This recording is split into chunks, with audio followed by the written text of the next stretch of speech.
Hercules जो अपनी तरबियत मुकम्मल कर चुका था। इसकी ताकत की शोहरत दूर दूर तक फैल चुकी थी, लेकिन उसकी जिंदगी अभी तक बड़ी मुहिम जुइयों से खाली थी। लेकिन फिर एक दिन हरकुलेस को अपनी ताकत दिखाने का मौका मिल ही गया। एक दिन हरकुलेस के शहर पर एक खौफनाक देव टाइट्स और उसका भाई टीलॉस हमला आवर हुए। उन्होंने शहर में तबाही मचाना शुरू कर दी। उनके हाथों में बड़े बड़े पत्थर थे। वो ये पत्थर शहर के लोगों और इमारतों पर बरसा रहे थे। वो घर जलाने लगे, लोगों को कत्ल करने लगे और शहर को तबाही के दहाने पर ला खड़ा किया।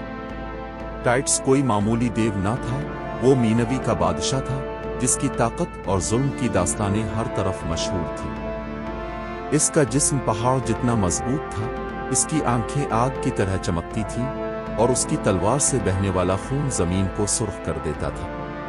शहर के बादशाह क्रेवन ने अपने सिपाहियों को लड़ने भेजा, लेकिन बादशाह के सिपाही टाइट्स की ताकत के आगे सब बेबस थे। शहर के लोग खौफ से कांप रहे थे और चीखें आसमान छू रही थीं।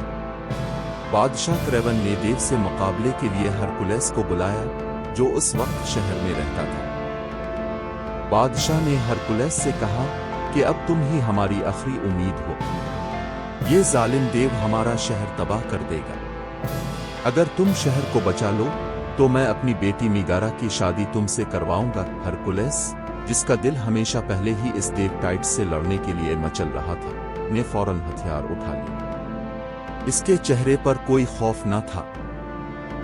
हरकुलेस बेखौफ होकर शहर की तरफ बढ़ा, जहां दोनों खौफनाक देव टाइट्स और टीलोस शहर के मरकजी चौक में लूट मार कर रहे थे।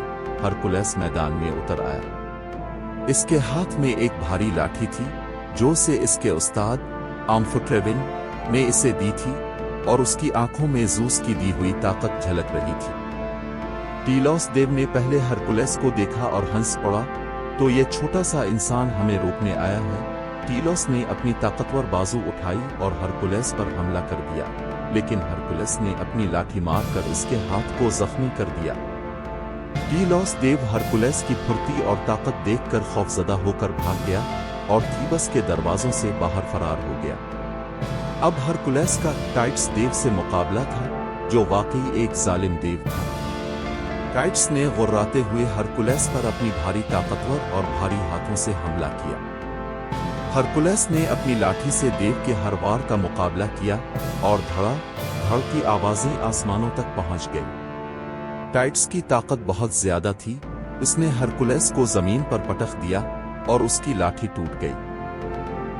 टाइट्स देव ने अपनी पूरी ताकत से हरकुलेस को जमीन से साथ कुचलना शुरू कर दिया। देव की ताकत इतनी ज्यादा थी कि अगर हरकुलेस की बजाय कोई आम इंसान होता तो अभी तक मारा जा चुका होता। लोग सोचने लगे कि हरकुलेस हार जाएगा, लेकिन हरकुलेस कोई आम इंसान नहीं था, वो देवता ओहे के बादशाह का बेटा था।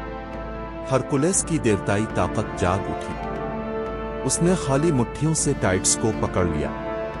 टाइट्स ने हरकुलेस से अपना गला छुड़वाने की बहुत कोशिश की, लेकिन हरकुलेस के हाथ स्टील के पंजों की तरह मजबूत थे। लड़ाई जारी रही और हरकुलेस ने अपनी पूरी ताकत लगा दी।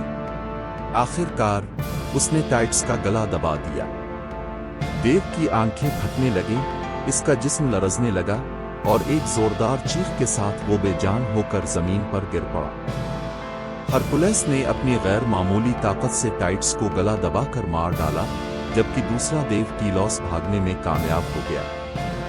हरकुलेस ने इस जालिम देव की लाश को शहर के मरकजी दरवाजे पर लटका दिया, ताकि लोगों के दिलों से इस जालिम देव का खौफ दूर किया जा सके। इस फतह ने थीबस के लोगों को बचा लिया।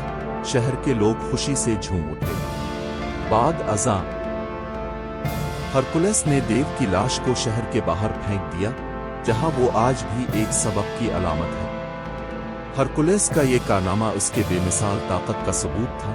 हरकुलेस के इस अजीम कारनामे ने इसे एक बहादुर हीरो के तौर पर मशहूर कर दिया था।